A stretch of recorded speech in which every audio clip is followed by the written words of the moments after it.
నమస్తే, నేను మీ సరిత. నేను ఈరోజు కోవా కజ్జికాయలు చేస్తున్నా. అంటే ఆ తెలంగాణలో అయితే కోవా గజ్జలు.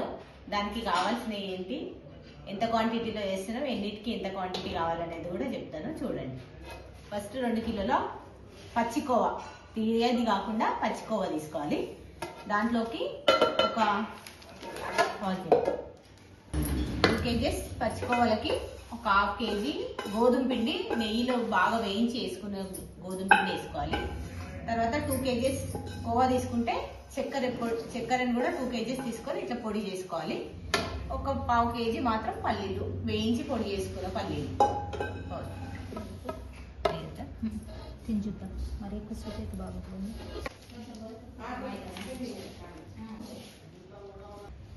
ఇట్లా అంతా కలిపేసుకున్న తర్వాత ఎక్కువ స్వీట్ తినాలనుకునే వాళ్ళు మాత్రం 2 కేజీస్ కోవాకి 2 కేజీస్ షుగర్ పొడి వేసుకోండి. కొంచెం తక్కువ తినాలనుకునే వాళ్ళు మాత్రం ఒక 1/2 కేజీ ఆపేసి కలిపిన తర్వాత కొంచెం టేస్ట్ చూసి మీ సరిపోతుంది, మీ టేస్ట్కి తగ్గట్టు అనుకుంటే ఇంకా ఆపేసేయండి. లేదు అంటే మీకు ఎక్కువనే బాగుంటుంది అనుకుంటే 1/2 కేజీ కూడా కలిపేసుకోవచ్చు.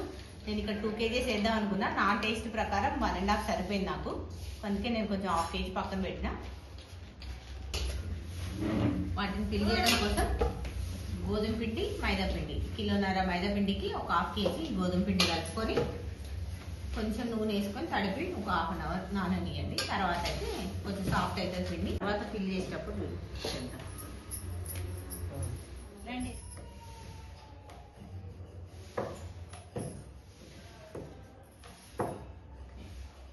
స్పూన్ అంతా కోవా ఫిల్ చేసుకొని దాని చుట్టూ కొంచెం వాటర్ అద్దేసి దాన్ని క్లోజ్ చేసుకొని కొంచెం ప్రెస్ చేసుకోవాలి. అది షుగర్ వేసి కలిపే వరకు ఇది అవుతుందండి.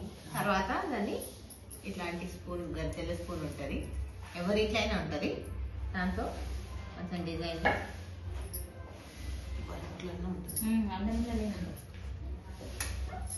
ఇట్లా కొనాలు తీసేసుకొని ఇట్లా రెడీ చేసుకోవాలి.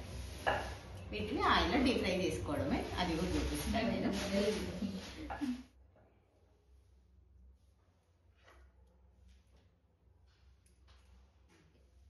ఇట్లా రెడీ చేసి పెట్టుకొని ఒకటేసారి ఫ్రై చేసుకోవాలి. ఆరిపోకుండా కొంచెం క్లాత్ కప్పేసుకుంటూ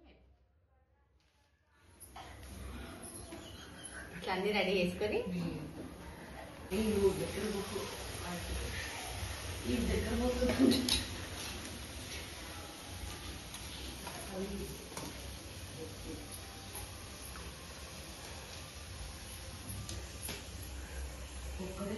ఇప్పుడు టేస్ట్ ఎట్లుందో చేస్తున్నా.